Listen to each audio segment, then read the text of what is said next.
Dear friends, good evening. Sales and marketing पे हमारा episode को आगे बढ़ाते हुए हम ये नया वीडियो यूट्यूब पे शेयर करने जा रहे हैं। जैसे मैंने बोला था कि हमारे सामाजिक दायित्व को देखते हुए मैं आने वाले जनरेशन को सेल्स एंड मार्केटिंग के ऊपर में उनको गाइड करता रहूं। ये हमारी दिली तमन्ना है, ख्वाहिश है, तो उसको हम पूरा कर रहे हैं। जैसे मैंने इंटरव्यू के लिए बहुत सारे लड़के को बुलाते हैं और इंटरव्यू में उनको पूछते हैं कि भाई what is primary, what is secondary. तो उनमें से बहुत सारे लोग बोल नहीं पाते हैं। देखिए, बहुत इजी है इसको याद रखने का। जैसे P for Pathak, P for primary, P for purchase of distributor, S for Shrikant, S for sale, S for secondary of sales. तो सेकेंडरी मतलब हुआ सेल ऑफ डिस्ट्रीब्यूटर। डिस्ट्रीब्यूटर जो मार्केट में सेल करता है उसको हम लोग सेकेंडरी बोलते हैं, और डिस्ट्रीब्यूटर जो कंपनी से परचेज करता है उसको प्राइमरी बोलते हैं। तो प्राइमरी और सेकेंडरी का आपस में गहरा ताल्लुक है, रिलेशन है। क्योंकि if there is no secondary there will be no primary, and if there is no primary there will no secondary. मान लीजिए, अगर डिस्ट्रीब्यूटर परचेज नहीं करता है तो बेचेगा क्या? अगर प्राइमरी नहीं करता है तो सेकेंडरी क्या होगा, कैसे होगा? और अगर डिस्ट्रीब्यूटर सेकेंडरी करता है, सेल करता है, तो उसका स्टॉक खाली होगा तो उसको प्राइमरी करना पड़ेगा।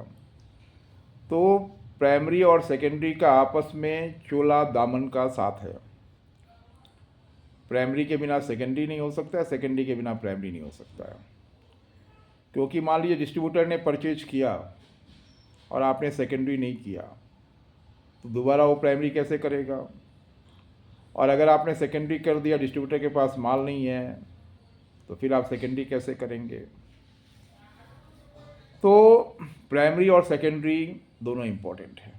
जैसे मार्केटिंग में और सेल्स में सेल टू रिटेलर और सेल टू होलसेलर दोनों इम्पॉर्टेंट है।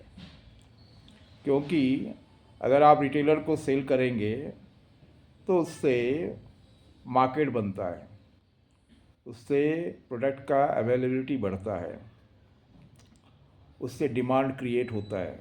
क्योंकि रिटेलर जो है वो डायरेक्ट कंज्यूमर को डील करता है। होलसेलर क्या है? जैसे आज की भाषा में हम बोले तो होलसेलर से रिटेलर का सेल B2B है, और रिटेलर से कस्टमर का सेल, कंज्यूमर का सेल वो B2C है। तो जैसे सेल में दोनों इम्पोर्टेंट है।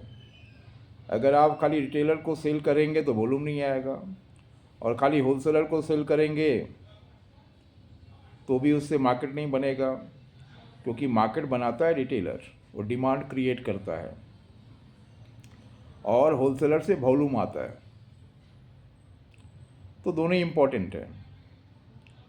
सेल टू रिटेलर जितना इम्पॉर्टेंट है, सेल टू होलसेलर भी उतना इम्पॉर्टेंट है। सेल टू होलसेलर जितना इम्पॉर्टेंट है, सेल टू रिटेलर्स भी उतना इम्पॉर्टेंट है।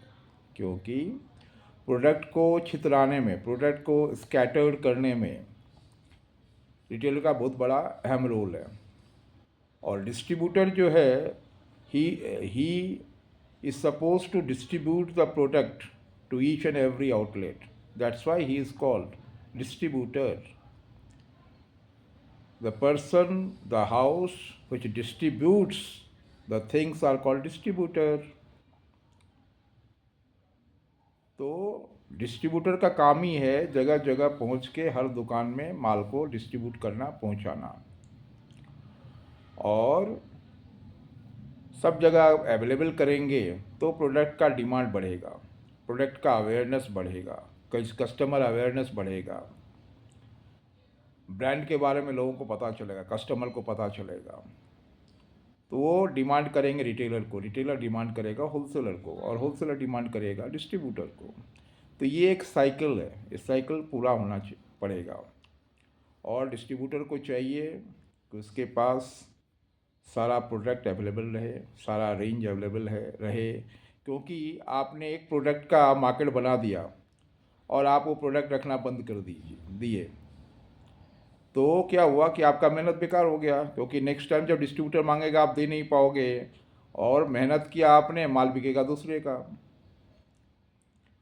तो आपने जो प्रोडक्ट का डिमांड क्रिएट किया है वो प्रोडक्ट आपके पास रहना चाहिए। फॉर एग्ज़ाम्पल, हमारा डिस्ट्रीब्यूटर तीखालाल का डिमांड क्रिएट किया, मार्केट में छोटे छोटे आउटलेट को दिया।